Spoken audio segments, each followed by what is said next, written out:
Hello and a very warm welcome to all of you. My name is Pratik and I'll be taking up the News Today discussion for 8th January 2026. So here are the headlines. First, Draft Pesticide Management Bill 2025. In this particular news, we'll discuss the reasons why this bill has come into existence and what exactly are the salient features of this particular draft bill.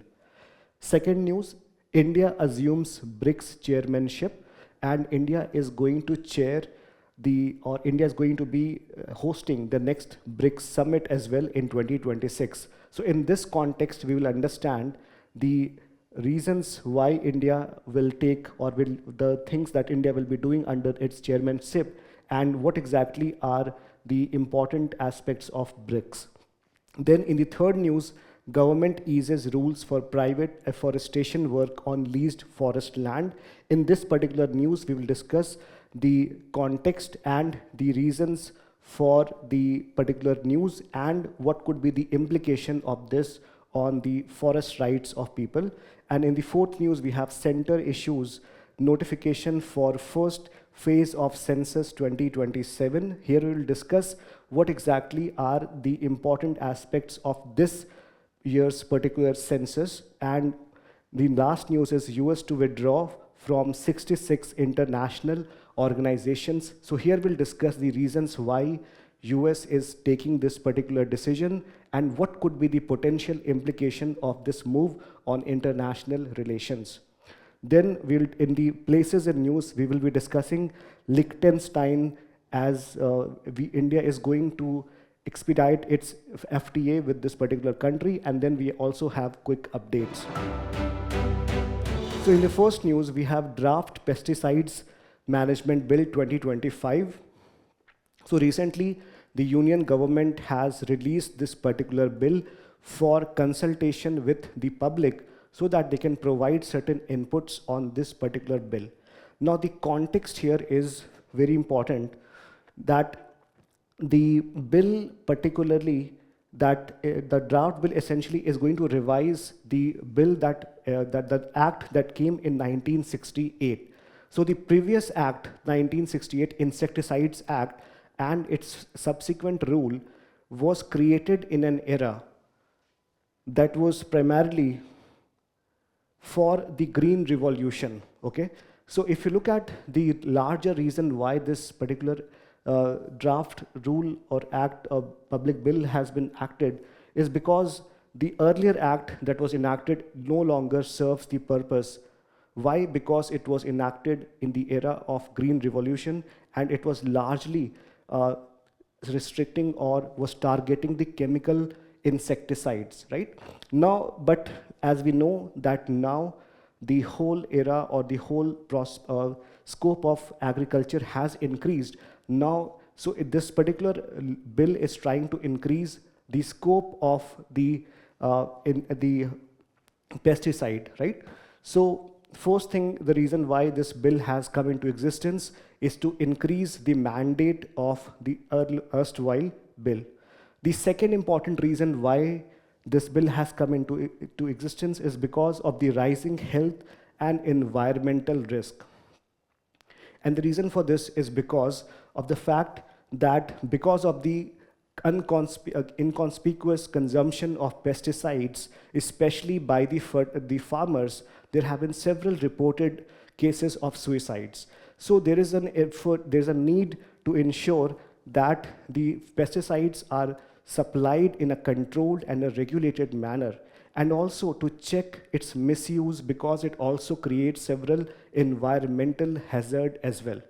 Third important objective of this particular bill is to ensure that the regulation and enforcement gaps are also aligned with the global best practices as has been described by WHO and FAO. So these are the key objectives behind this particular draft bill. Now let us take a look into what have been done to address, or what are the key features of this particular bill. So again, to understand this, it is essential that we look at it from the perspective in a very logical way, in a very sequential order, right? So first thing is, we need to understand what is happening here. So who is making the rules? What are the bodies that are created for advice, right? Who? So basically we'll talk about the governance structure. Then we'll talk about the what part, what exactly are going to be the important steps, and how these mechanisms will be driven. Okay, so first three important features essentially talks about the the who part of this particular bill, in terms of who is deciding or who is making recommendation for policies related to pesticides management. And for this, we have a multi-sectoral body called as Central Pesticide Board. So this is a multi-sectoral advisory body, and it is going to provide advice on a host of issues, including safety standards, disposal of the pesticides so that it is done in an environmentally sustainable manner, and inclusion of new pesticide molecules. So essentially this is about the advisory body. The second important body is registration committee, and it is going to be a technical body to examine the applications for pesticide development, or essentially for manufacturing, and this is to be done in a digital manner. Okay, so we have two important bodies for policy advice, one, and the second one is a technical body, that is registration committee. And third important is, you have a digital transparency done through National Register of Pesticides. Now all the applications that is to be done for the manufacture, sale, consumption of pesticide is now to be done in a digital manner to ensure that there is transparency. And it is going to track the manufacture, stock, and sales. And the purpose here is to curb the spurious products. So these three measures are essentially in line of the governance mechanism. Then the next mechanism here is to ensure that the governance or administration is also done in a very effective manner, so that there is ease of doing business, and to ensure that there is a very important decision done, that is within 18 months, the registration body has to provide to approve that registration. If it is not done within 18 months, it is deemed to be approved if the pesticide in question is a generic one, which means that for normal pesticides, which doesn't require too much changes, or which is not a novel pesticide, if application is being sent and it is more than 18 months from the time of the submission of the application, it will be deemed to be accepted. So this is a very important development here. Then there is a surveillance mechanism. Now you have created an infrastructure, you have also provided for ease of doing business, but at the same time there is a requirement of ensuring that there is a proper surveillance as well for reporting, analyzing all the poisoning cases or defects. Designated medical preparedness is to be done, and for that there is a surveillance mechanism. And for this will also facilitate in the quality control. And for this, there is mandatory accreditation of pesticide testing laboratories to ensure product quality. And apart from that, there is also emphasis on worker safety as well. And this bills prescribe training and safety standards for pesticide handlers to address occupational health risk. So these are the major features. All of these features are very progressive in nature, and they're going to have a very positive impact on the agriculture sector. They will also help in reducing the import of the pesticides that India does from external world, and also it will help in India's effectiveness in improving agricultural productivity. and enhancing the income of farmer. Along with that, it will also have a positive impact on environment as well.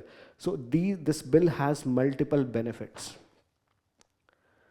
If you look at the pesticide usage in India, so the purpose here, pest basically means those animals or pests which are the uh, creatures that are very harmful to the agriculture, and pesticides are used to kill, prevent, reduce, destroy or repel a pest, and it broadly constitutes insecticides and fungicides, herbicides, biopesticides, etc. And the herbicides control the growth of weeds, have the largest market share at 44%. So if a question comes in prelims that among the pesticide, which one has the highest component, then your answer will be herbicide. And India's pesticide consumption is quite less, 0.5 kg per hectare, compared to the world average, which is 17 kg per hectare, right? And the states with the highest consumption, first is Maharashtra, then UP, Punjab, and lastly, and at the fourth level position is Telangana, right? So this is about the first news. Let's move to the second important news of the day, that is India assumes BRICS chairmanship and will host the 18th BRICS summit in 2026. Now this, of course, is from GS paper 2, International Relations. And whenever we are studying about any international any international organization, it becomes important both from the prelim side and from the main side. From the prelim side, it is important to understand the structure, which means which countries are part of this particular group, and the mandate, what exactly is the key objective of this particular grouping. Apart from that, from the mains perspective, we should also understand how a particular group will help India realize its foreign policy objectives. And then we should also have certain factual information about the origin of a particular group and some key ideas about the recent summits, right? For example, this year itself, there was a question on the summit where it was held and the themes of this particular year's theme, or this year's summit. So India's chairmanship is structured around 4 pillars, and these pillars are resilience, innovation, cooperation, and environmental stability. Now this can be understood through an acronym which was given by our Prime Minister Modi.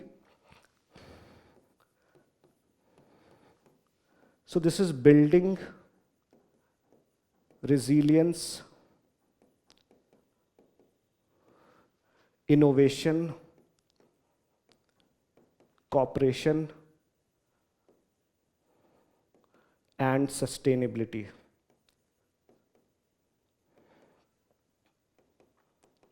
Okay, so this is going to be the larger theme or the pillars. These 4 pillars, resilience, innovation, cooperation, and sustainability or stability, is going to be the 4 key pillars that India will be looking into as it becomes or assumes the chairmanship of BRICS, okay?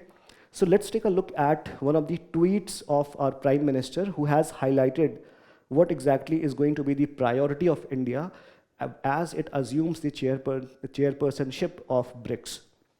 So what PM Modi says is that under India's BRICS chairmanship next year, we will continue to work closely on all key issues. Our goal will be to redefine BRICS as building resilience and innovation for cooperation and sustainability, just as we brought inclusivity to our G20. How did we bring inclusivity? By incorporating African Union in G20, right? And place the concerns of Global South at the forefront of the agenda. Similarly, during our presidency of BRICS, we will advance this forum with a people-centric approach. Again, this word is very important, that we are going to take a people-centric approach and the spirit of humanity first. So here, see, understand that during SCO summit also last year in China, Tianjin, China, PM Modi also came up with another called acronym as well, and that was security, connectivity, and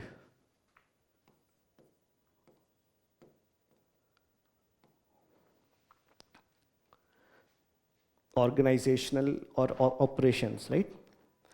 And so these are the things that government keeps on coming up with when it comes to any international organization. So the key idea is that we should understand the focus that government has, right? Now, what is the significance of India's BRICS presidency? So this is going to be the 18th presidency. Before, in the 17th, it was Brazil, and 16th one was done by, or it was by Russia, right? So what exactly are the priorities? So number one priority of government would be to reform the global governance, and this is essentially is to call reform and not to replace the international institutions, and the purpose is to avoid Western dominance, right? So first is definitely to reform the multilateral global governance institutions. Secondly, to provide global South leadership and support for multipolar world order. So what exactly it means is that India wants to be a bridge between the global South and West. Why? Because India has the characteristics of both a developing countries and sort of a developed country as well, right?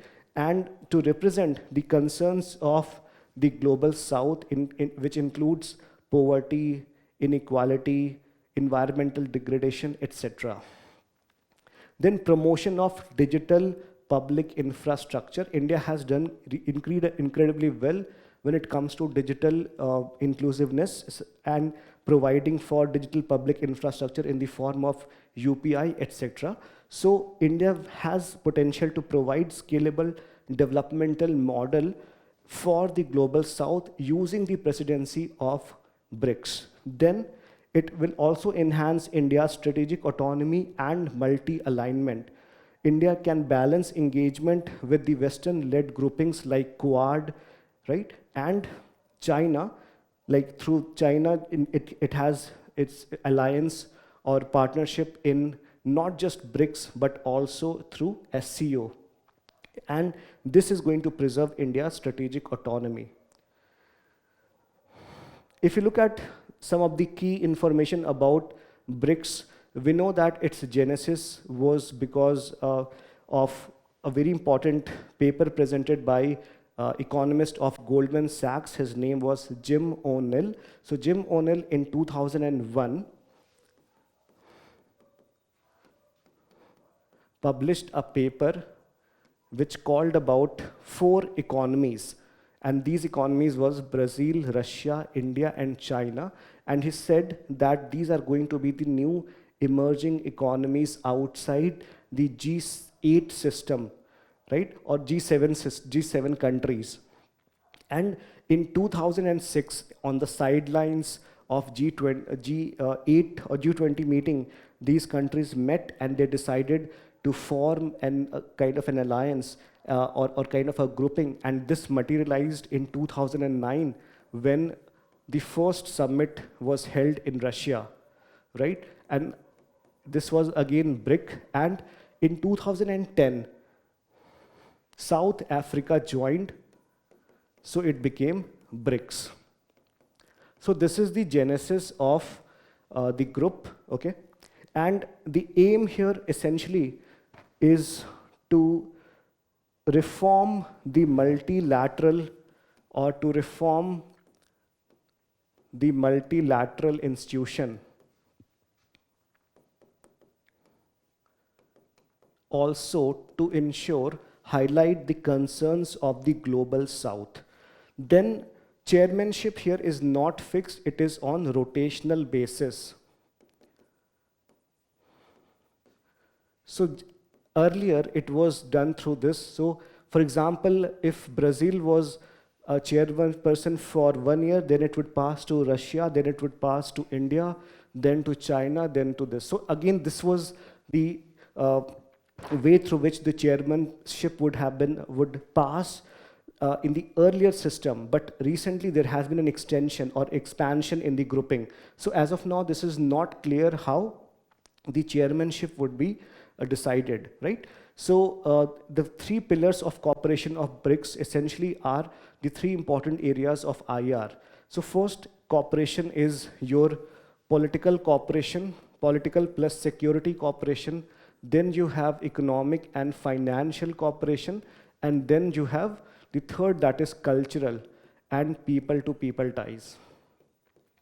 So political and security is done at the highest level, heads of state meeting, and it is the basically track one diplomacy, right? Then you have economic plus financial. It is where government along with the private sector also take part, and it is also essential because of this effort, there is New Development Bank and CRA, Contingency Reserve Agreement, has been established because of these efforts. And then you have cultural and people-to-people ties in a way to also take people along, right? So these are the three major pillars of cooperation of BRICS.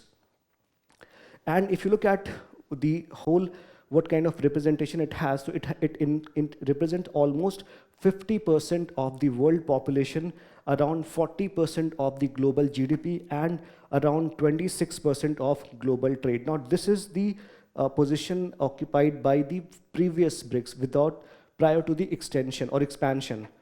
So, BRICS we have already discussed. These were the 5 initial members, where South Africa joined in 2010.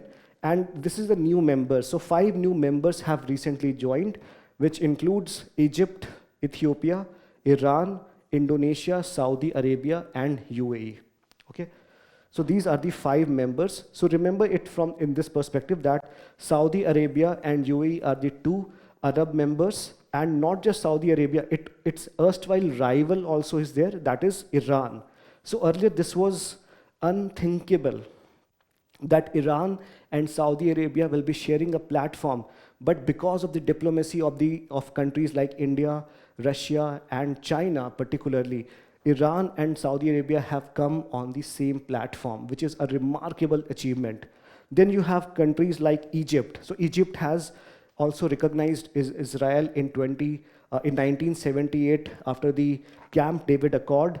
And then you have Ethiopia, a very important African country, and Indonesia, a very significant Southeast Asian country. So these are the 5 members who are now part of expanded BRICS. If you look at the question that came in this year itself, 2025 prelims, they had a question which had 3 statements. The first statement read as follow: the 16th BRICS summit was held under the chairship of Russia in Kazan. So see, the key takeaway here is this, that you need to know where the chairmanship is being held, or where the meeting is being held, and who is the chair, right? So this part is important, and this is correct. We already discussed that. 16th was in Russia, 17th Brazil, and 18th, that is to be done in 2026, that is India. So this you should know. Then secondly, you should also know that which countries are a part of this grouping. So here we can easily say that this statement is correct because Indonesia is the member or full member of BRICS, right? Along with other countries like Egypt, Saudi Arabia, Iran, and UAE, right?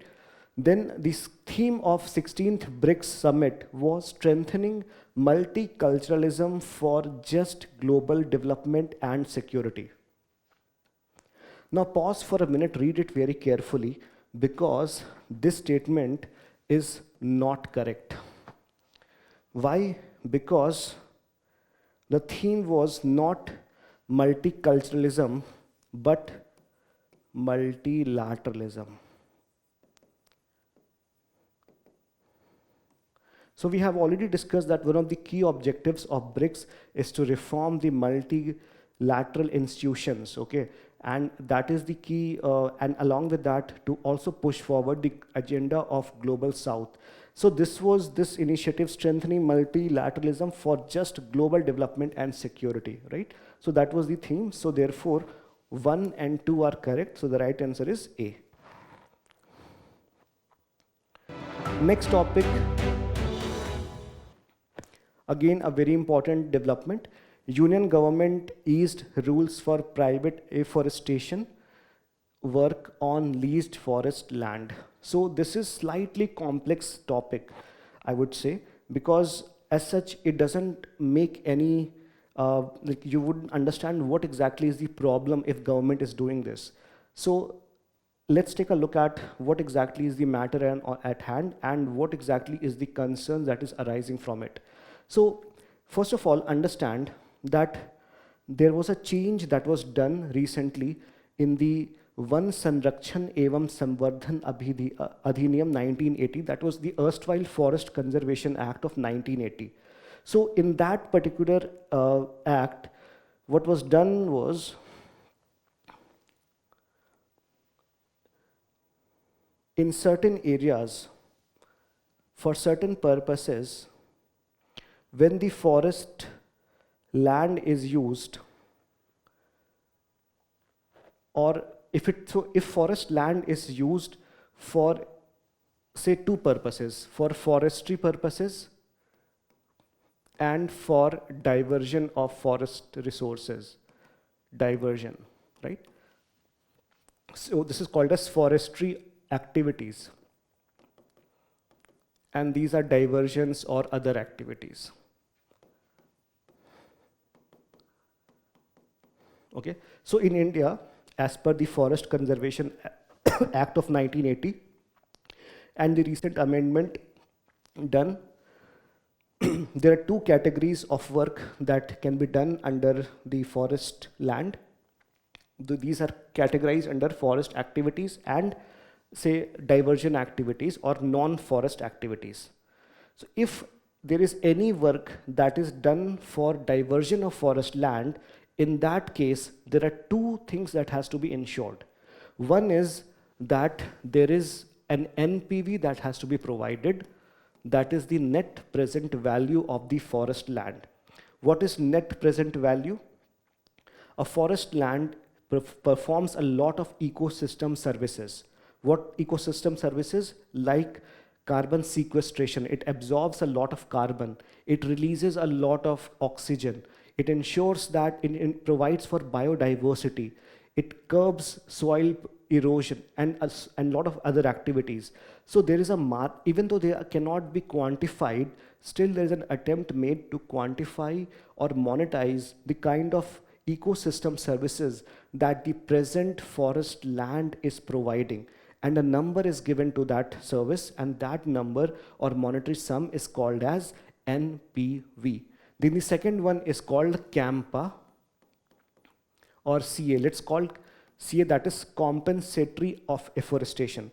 So if a forest land is used for non-forest purpose, for diversion purpose, for commercial purpose, for any other purpose other than forestry activities, you have to pay for NPV, and then there is compensatory afforestation, which means that the person who is indulged in using that forest land has to provide for all the kind of forest activities in a separate patch of land, right?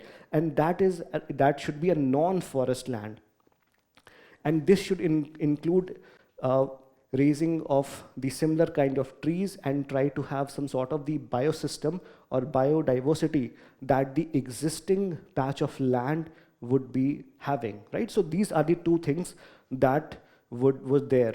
But what the government recently has done is that for certain kind of activities, that is assisted natural regeneration, earlier it was part of this diversion activity.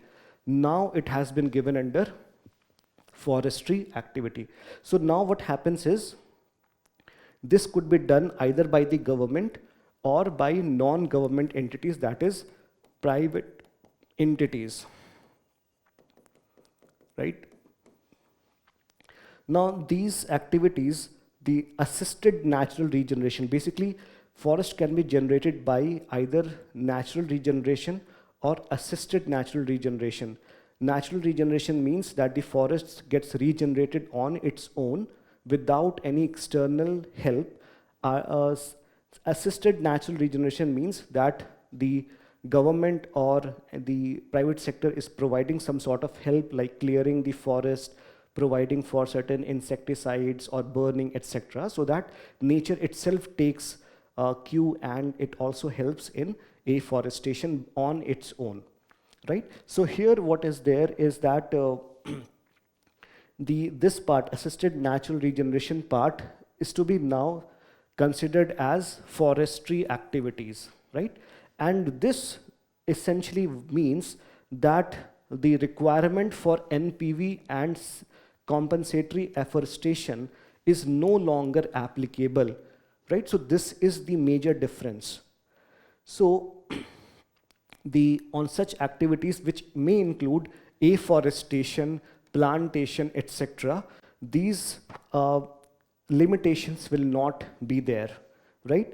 And apart from that, state government can devise a framework for how you can utilize such plantation and for revenue sharing. So essentially, the union government has empowered the state government and the private entities to provide for such kind of work and to devise a plan whereby the state government can decide what kind of plantations can be done, what should be the revenue model, what should be the sharing of all these things, right? So these are aspects which you need to understand.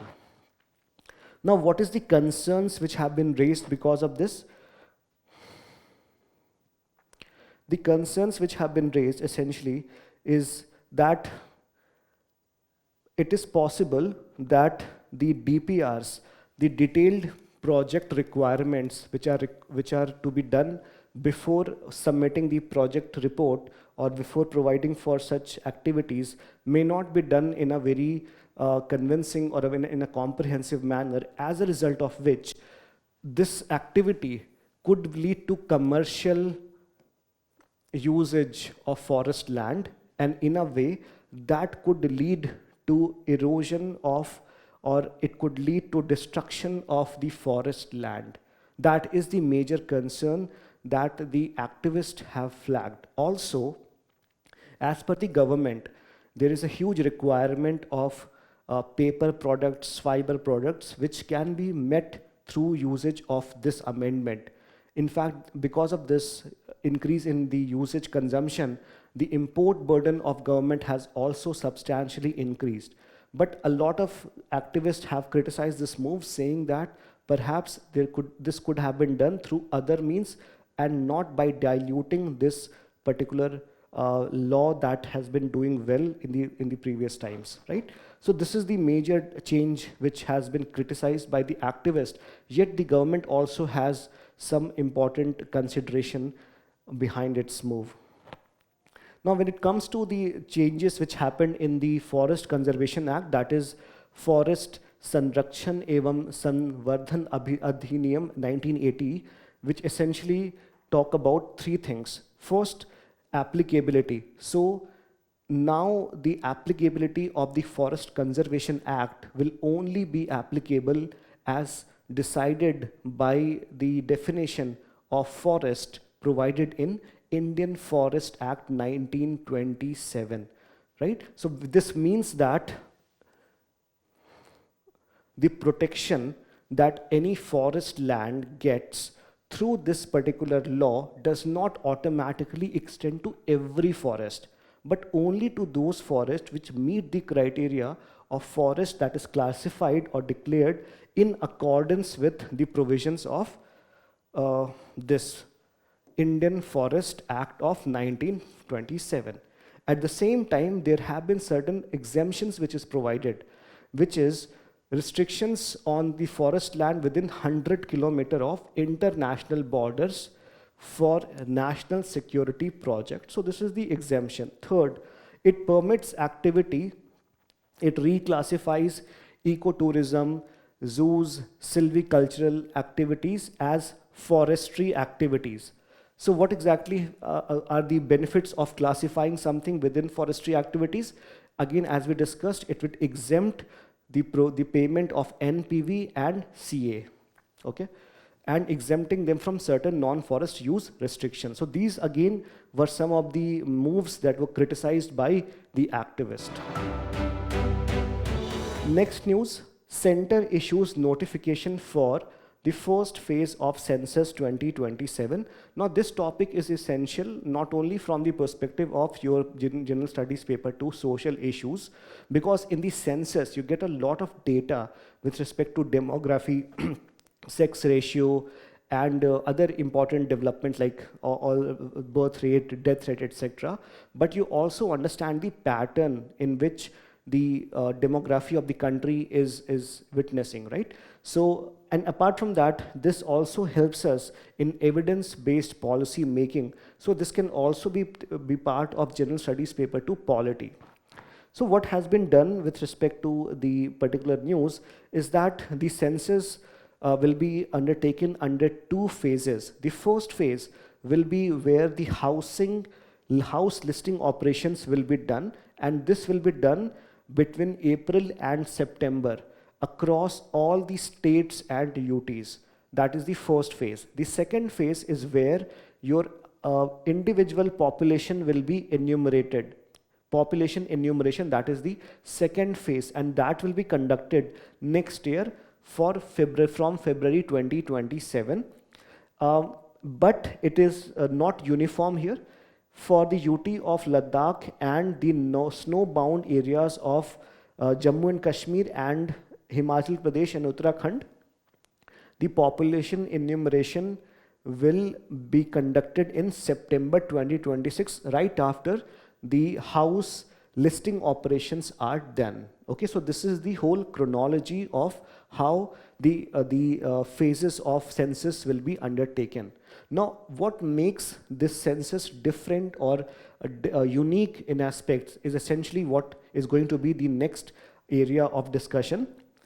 So what are the key features? So this is significant in the fact that it is India's first digital census.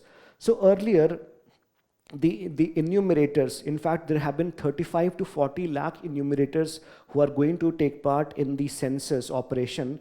And earlier they used to have registers to mark all the details. But now this will be replaced by mobile apps, tabs, etc. for data collection. So it's a significant development. Second, it provides for caste enumeration as well.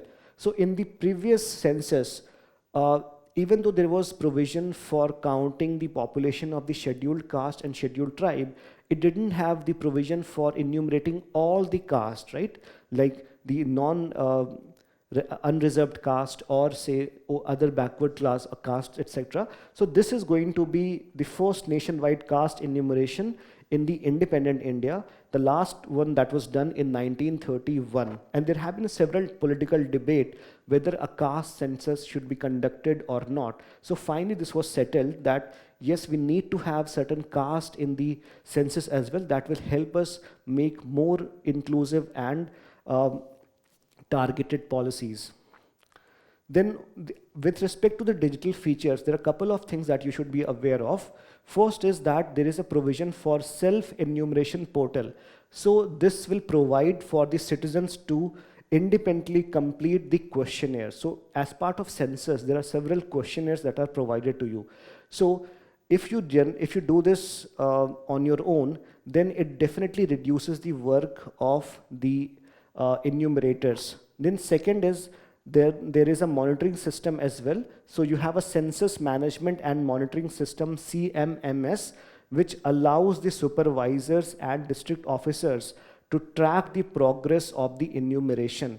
And third, you have house listing block HLB creator, which is essentially a satellite-based web mapping application that enables the officers to create precise digital enumeration blocks. And lastly, there is census as a service. So we have heard about software as a service, but here we are providing censor as a service. So which and to whom it is to be provided as a service to the ministers. And what they will do with the service, they will provide a clean, machine readable and queryable database to facilitate evidence-based policy making. So they can understand, okay, in which area the education level is low, or in which area health requirements or health interventions are needed. So this will provide for a good level of intervention and targeted policy making. With respect to the census in India, there are a couple of factual aspects that you should be aware of. So it is conducted by the Office of Registrar General and the Census Commissioner of India. And this officer, he she works within the Ministry of Home Affairs. Then it has a legal backing as well, as per the Census Act of 1948 and also conducted through census rules of 1990. Census 2027 will be the 16th census in the country and 8th after independence. The first synchronous census started in the year 1881 by W.C. Plowden, right? So last census which was conducted in India was in 2011, and it was scheduled to be conducted in 2021, but because of COVID, it could not be conducted, and that is why it is now being conducted in 2026-7, right? Next news, US to withdraw from 66 international organizations. Within this, there are certain 35 or 31 UN-based organizations, and then you have other organizations as well. So of course, this is part of international relations. In fact, a question has also come from this particular topic when in the first Trump 1.0, when US withdrew from UNESCO, then a question came that what would be its implication on the world at large. So in this particular topic, what is important is why US is withdrawing. So that is pretty clear to us because of the policy of MAGA, that is Make America Great Again, and their approach is very transactional in nature. And as and when any organization is serving US national interest, US is part of it, and if any organization is deemed to subvert US interest or is criticizing US government, then US is straight away going or opting out or withdrawing from that particular organization. So that is basically the reason why US is doing this, because of the fact that it is very transactional and it is very short-sighted in approach, and it is not thinking from a long-term perspective. But what is more important for us is what could be the potential implication of this move on the global politics at large. So let us take a look at this. But before this, the order that was signed by the President of US, it instructs the US agencies to cease participation, and not just participation but also funding for 35 non-UN organizations and 31 UN entities. As per US, these entities operate contrary to US national interest, security, economic prosperity, or sovereignty. US earlier withdrew from Paris Agreement, WHO, and UN Human Rights Council, UNHRC. Okay, so what are the important organizations from where the UN is withdrawing from? So the UN organizations are UNFCCC, UN Framework Convention on Climate Change, then UNCTAD, UN Conference on Trade and Development, then you have Peace Building Commission, IPCC, UN Register of Conventional Arms, etc. And if you look at some of the important non-UN organizations, you have International Energy Forum, International Solar Alliance, IUCN, that is International Union for Conservation of Nature, etc. So these are the organizations from where US is proposed to withdraw from. Okay, again, the whole organizations list is not important, but you should know a couple of them so that you can provide them as examples in any mains answer.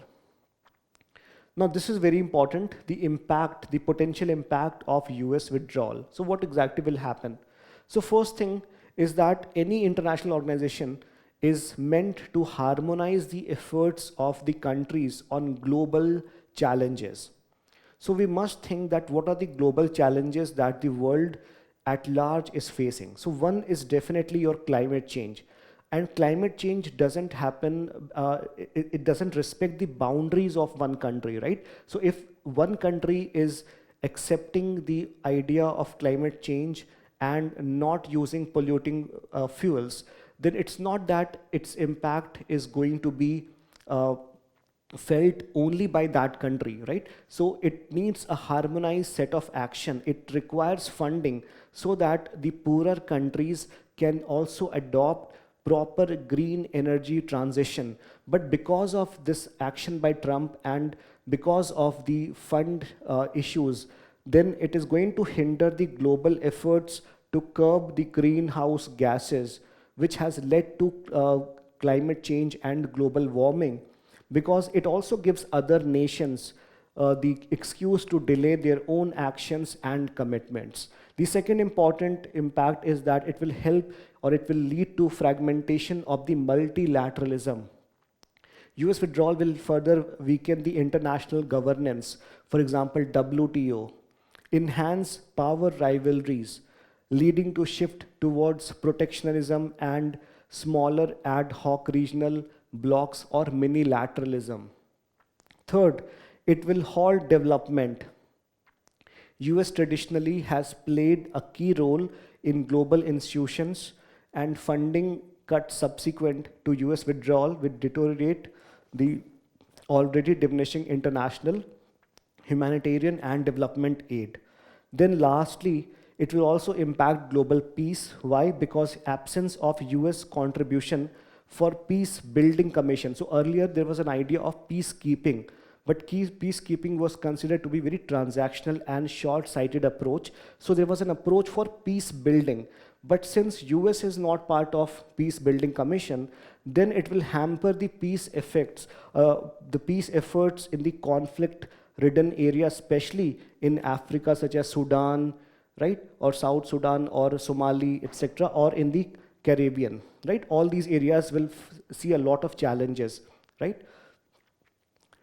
So if you look at the previous year question that came from this particular topic was, too little cash, too much politics leaves UNESCO fighting for life. Discuss the statement in light of US's withdrawal and its accusation of the cultural body as being anti-Israel bias. Okay, so this question was a very important one, because if you look at it, it doesn't has any India element in it, right? So generally when we study international relations, we look at the bilateral relations of India with its neighbors, or we look at the relationship of India with that of the great powers, especially the P5 powers, right? And also we look at, when we look at any international organization, we look at its structure, its mandate, and how does it help in fulfilling India's international relation or India's international objectives. But this case, here India did not feature prominently, and still UPSC asked a question. So the key idea that UPSC wants to give to you is that any major development, for example, recently the US is Venezuela relations, you should have an understanding, right? Not only from the perspective of how it impacts India's interest, but also in terms of the geopolitical realignment because of that, right? So take a look at this and try to attempt this question as well. Then let's take a look at the place in news. And in the place in news, we have Liechtenstein, right? Liechtenstein, this is capital is Vaduz. So why Liechtenstein was in news? Because Union Minister of Commerce and Industry visited Liechtenstein to accelerate the implementation of an FTA, which is called as EFTA, Trade and Economic Partnership Agreement, TEPA. So recently India has signed FTA with various countries, including UK, and recently with Oman and New Zealand, right? So India is on a spree to have different sort of, India wants to diversify its trade relations, particularly to hedge the economic sanctions imposed by the Trump administration, right? So again, this can be looked in that particular context. So what is this TEPA? TEPA is India's first free trade agreement with a developed region group of EFTA countries, and EFTA essentially is a group which consists of 4 countries, which is Iceland, Liechtenstein, Norway and Switzerland. All of them are highly prosperous countries. So if you look at the location of this country, Liechtenstein, it's one of the smallest countries in the world. Population is also very less, and it is the only country that is double landlocked. Landlocked countries are those countries which do not have access to ocean, and doubly landlocked countries are those countries which are sandwiched between 2 landlocked countries. So Austria and Switzerland both are landlocked countries, and Liechtenstein is essentially sandwiched between these 2 landlocked countries. Therefore, it is called as doubly landlocked country. Then, importantly, it is not a member of European Union, but it is a member of EFTA, that is European Free Trade Agreement, EFTA, right? And the bordering countries, as we have already discussed, is Austria and Switzerland. If you look at the geographical features, the mountain ranges, it has Alps as the highest point, and major rivers are Rhine and Samina. Now let's discuss the quick updates. So first one is biomaterials. Now biomaterials are gaining a lot of traction in a lot of countries because of the harmful impacts of the plastics and how the biotechnology can help in providing sustainable alternatives to traditional petroleum-based products. So let us take a look into what exactly are they. So biomaterials are the materials that are entirely or partially they are derived from biological sources or created through biological processes, right? So this is the broad definition of biomaterial. Now what are their applications? Why they are so important? Because they are used in bioengineering, biomedicine, for packaging, agriculture, healthcare, textile, etc. Now biomaterials are essentially of 3 types. You have a drop-in biomaterial, you have drop-out biomaterials, and you have novel biomaterials. So the drop-in biomaterials are chemically identical to the petroleum-based material, and which allows them to be used in existing manufacturing systems such as bio-PET, right? Then you have drop-out biomaterials, which are chemically different from the traditional material, and therefore they require some updated processing along with disposal systems. And for this, an example is polylactic acid, PLA. And then you have novel biomaterials which offer unique properties that are not found in the conventional materials, including self-healing capabilities and bioactive implants. So these are the important applications and the categories of biomaterials. Next, recently an advanced estimates of the gross domestic product of India has been released by the National Statistical Office in India. And as per the estimate, the real GDP is estimated, so it is an estimation, and the data is available only till November, that estimated to grow by 7.4% in the fiscal year 2025-2026, which is almost a 1% increase from last year, which was 6.5%. So this is the real GDP. Real GDP is the GDP that accounts for inflation. Okay, so it excludes the inflation and talks about what is the change in the total value of goods and services produced, accounting for inflation. Okay, so it reduces the impact of inflation. And if you look at the nominal GDP, so the real GDP at the constant price is estimated to attain a level of rupees 201 lakh crore in FY 25-26. And if you can see, this gap is very narrow. Estimated nominal GDP, which accounts for it adds the inflation part. Okay, it is estimated to grow at 8% in FY 25-26. So the gap is very narrow, only 0.6%. Narrow nominal GDP or GDP at current prices is estimated to attain a level of 357 lakh crores in the FY 25-26. Now, as per several estimates of the government, the real GDP was somewhat higher, which was estimated, and the nominal GDP was supposed to be around 10.1%.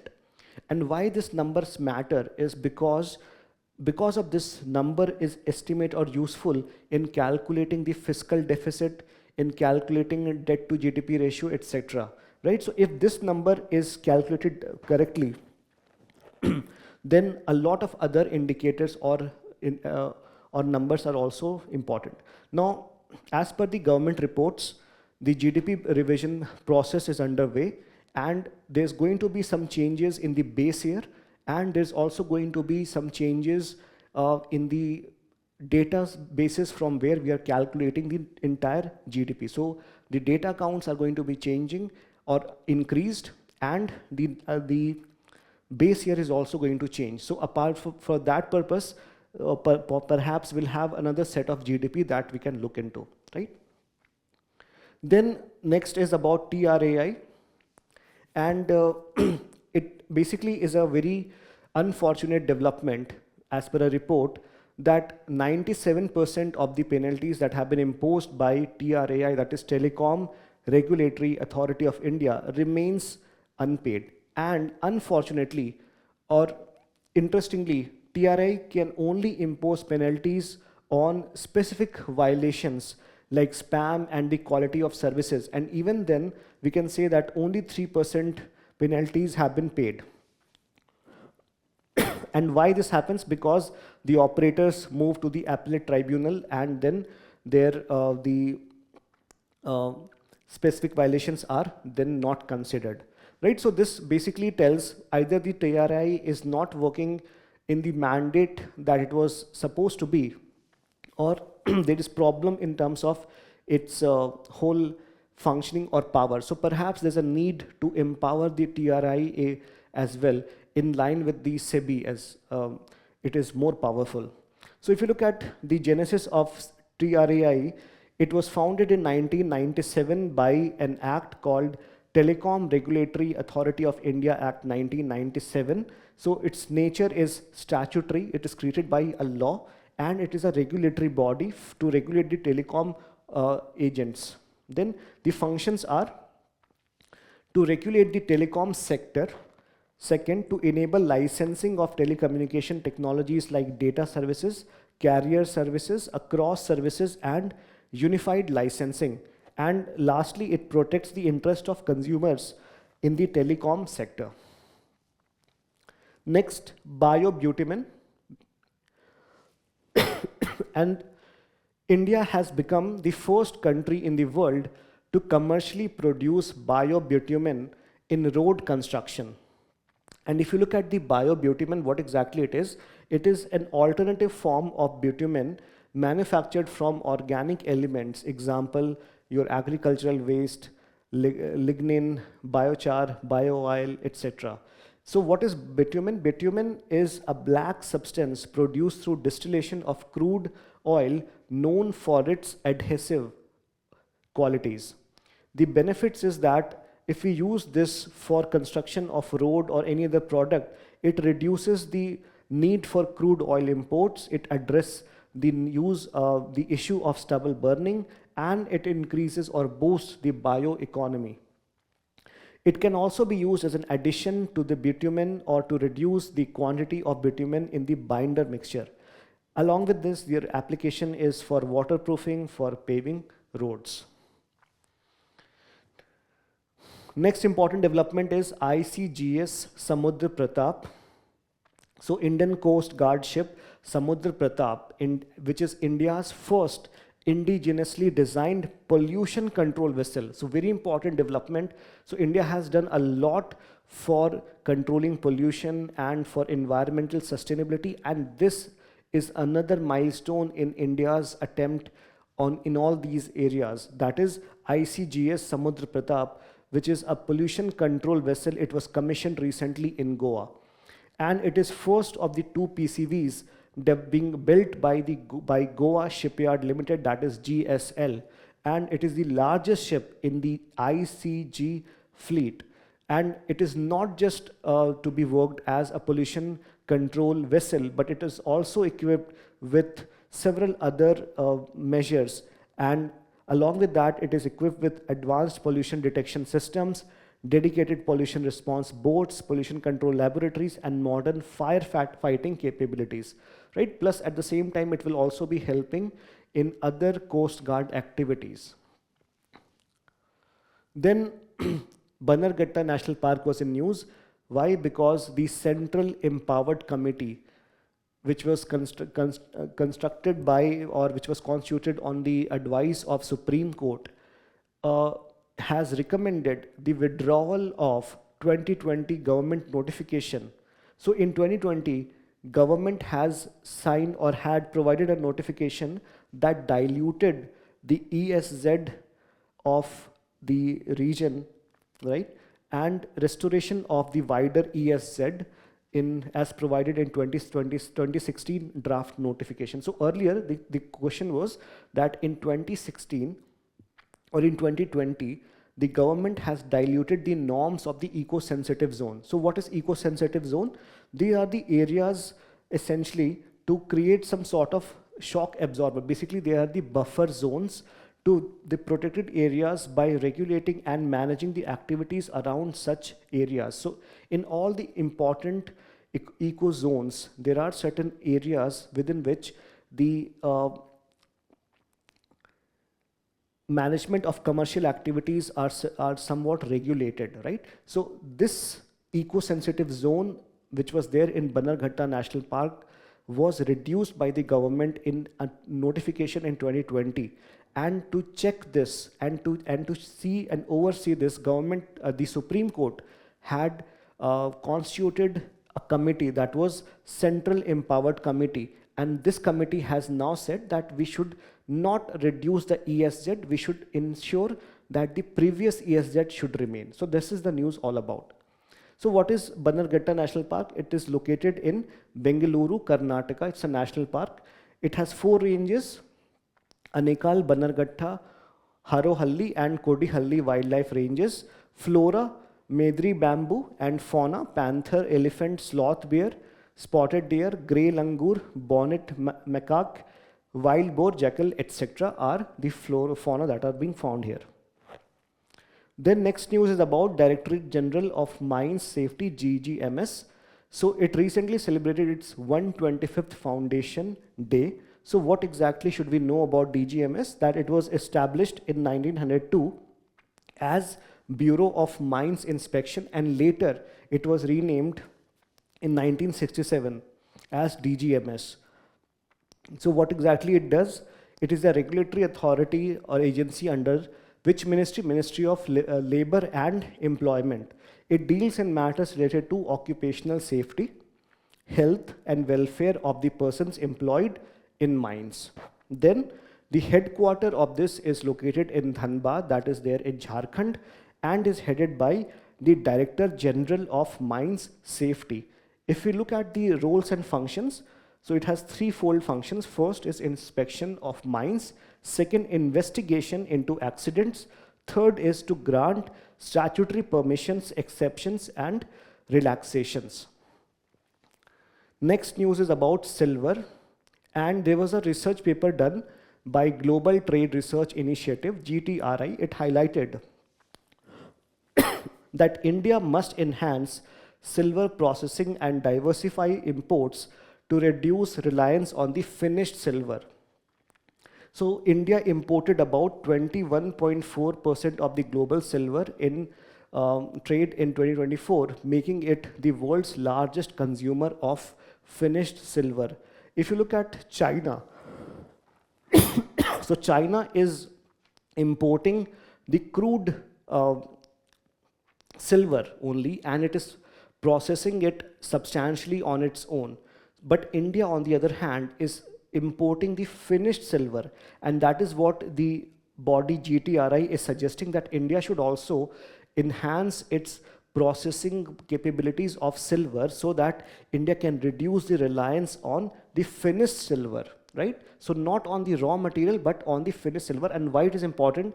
Because the global silver supply chain is very, very controlled. It is not like gold, right? And here only countries which trust each other and countries which have positive relations with each other are only providing silver to each other, right? So what exactly is silver? It is a relatively soft and shiny metal application. It is used in electrical and thermal conductivity. It makes it indispensable for electronics, circuit boards, connectors, batteries, and automotive system. Apart from that, it also has antimicrobial, antibacterial properties that are used in wound dressings, medical device coatings, catheters, surgical instruments, water purification system, and pharmaceutical compounds. Silver occurs in ores such as argentite and chlorogentite, horn silver, right? So this is all about this silver, but again, understand the geopolitical implication of the supply of silver, right? So this is again becomes a very important matter in international trade, right?